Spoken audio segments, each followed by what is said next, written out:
বন্ধুরা অবশেষে ভোলা ঘরে চলে এলো।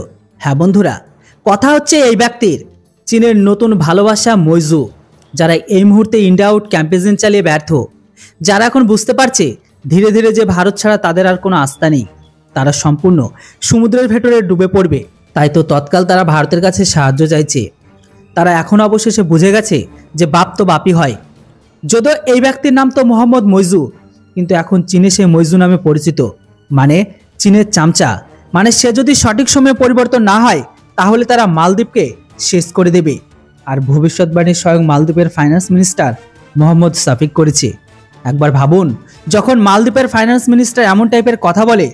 আসলে বন্ধুরা, খবর এখন এটাই, মালদ্বীপের প্রয়োজন ভারতীয় নেভির সাহায্য।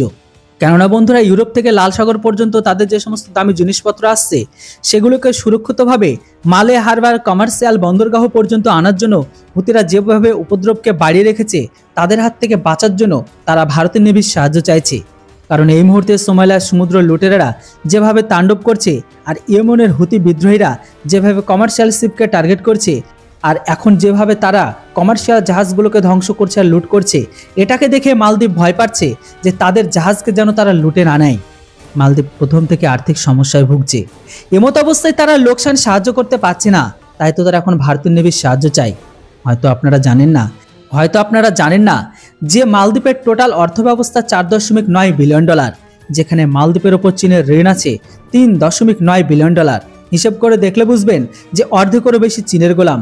ভালো করে দেখলে বুঝতে পারবেন মালদ্বীপের রাষ্ট্রপতি ভারতীয় নেভিকে একজন সার্ভিস প্রোভাইডার হিসাবে দেখছে। মানে তারা কিছু আমাদের পয়সা দেবেন, সেটার বদলে আমরা তাদেরকে সার্ভিস প্রোভাইড করব। যদিও ভারতীয় নেভি কোনো থার্ড পার্টি সার্ভিস প্রোভাইডার নয় যারা পয়সার জন্য কাজ করে। ভারতীয় সেনার কাজ নিজের দেশের সীমানার মধ্যে থেকে নিজের দেশকে সুরক্ষা দেওয়া।